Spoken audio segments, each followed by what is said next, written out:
Right, this is my third attempt at making this video. There's dogs barking, washing machines going off, loud bangs and drilling from neighbours. So, a little while ago I finished watching the another cracking fight for 2023. Again, we're only in March and we've been spoilt already. Brandon Figueroa taking a unanimous decision victory over Magsayo in a real brawl, back and forth brawl. I was just captivated from start to finish. Absolutely brilliant fight. Figueroa got the decision. I think it was the right decision. Magsayo is probably very disappointed and probably feels he won. You can understand why, because he gave it his all. Obviously those 2 point deductions for holding he got didn't help him at all, obviously. But no, I think the right man won. I'd like to see a rematch down the line. Why the hell not? It looks like Figueroa will be, well, he is in line now for Ray Vargas's WBC featherweight title, which obviously he won from Magsayo last year. And I know Vargas is coming off that loss recently when he moved up to super featherweight a couple of weeks ago, but he's still the WBC featherweight champion. So yeah, that'd be a good fight, him and Figueroa. I can't really pick one, just at this moment I couldn't pick who'd win that one. But no, it was a fantastic fight from start to finish. Another one we've been spoilt again in the last couple of months.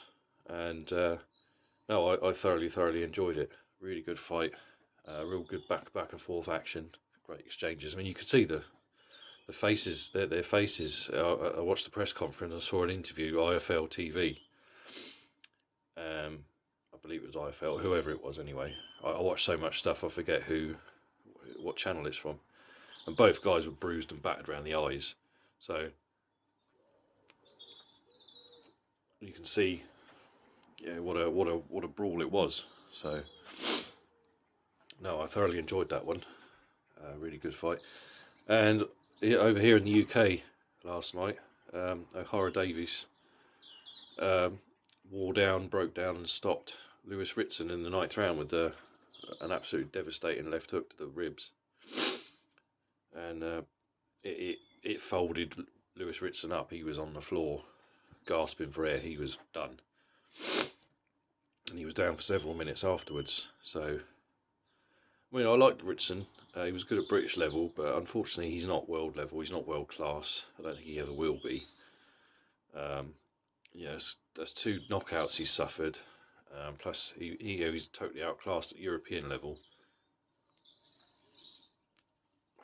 So, I don't know. I mean, I know when he was with Matchroom Boxing, Eddie Hearn, he was kind of pushing him as this next big thing. I mean, he was even being compared to Gennady Golovkin at one point, which, in hindsight now, is a bit strong.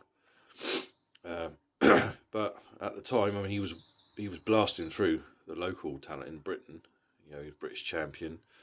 Then he stepped up to European level and he just didn't really have it, unfortunately. So I don't know where he goes from here, really. He could be a gatekeeper, I suppose. He could earn decent money, but I don't think he'll ever be world class. He can't really go anywhere from here. He's not going to get any better. He's at that level now. He is what he is, But no, with that victory, O'Hara now is I think he's #1 contender for the WBA light welterweight title. Now, I personally don't think Davies will win a world title. I don't think he's quite that good.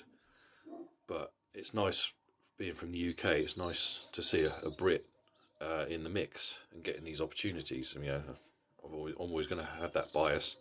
I mean, I don't exclusively support British fighters, but coming from Britain, it's nice to see British guys and girls getting the opportunities at world titles.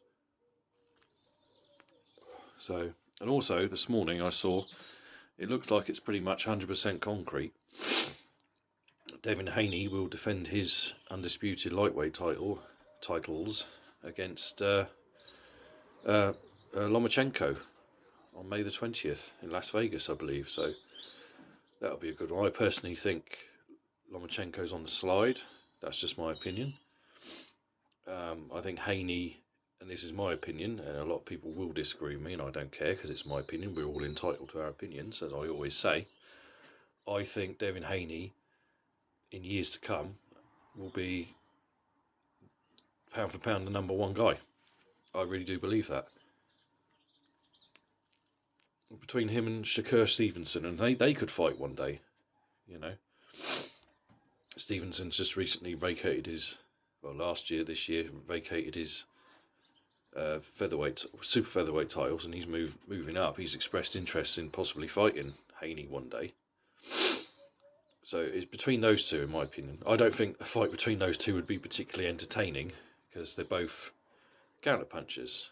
So when you get two counter punchers in with each other, it's not always appealing to the eye. You know, it's not an exciting fight. But you know, I think Haney's got what I know. Everyone mocked him when he got they called him the email champion when he was basically given the WBC title via email during the lockdown sort of stuff, pandemic a few years ago. But he won all the others from Kambosos. And everyone mocked Kambosos, but he beat Teofimo Lopez, who was the man who'd beaten Lomachenko. So, you know, yeah, he won the titles fair and square from the guy who beat the man who beat the man.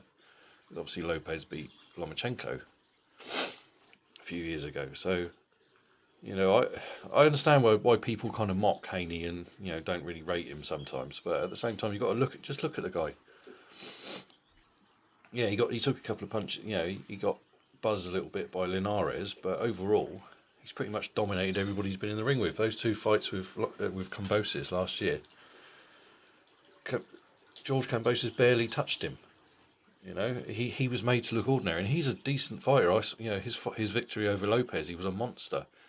I saw him over here when he beat Lee Selby on the undercard of Joshua against Pulev, and he was a monster. He was a ferocious punching machine, and he was reduced to looking ordinary against Haney. I mean, that says more about Haney than it does about Kambosos, because he was able to make a decent, ferocious punching machine look ordinary and miss and look like an amateur. So that's a fight I'm looking forward to. So yeah, again, another great weekend of boxing. So hopefully there's more to come. I mean, this year already has provided us with so many entertaining fights and great moments already. So yeah, onwards and upwards. Let's hope the year gets better. Right, that's enough out of me, folks. I've got some stuff to do. I finally made the video on the 3rd attempt. You take care, have a good week, and I'll speak to you soon.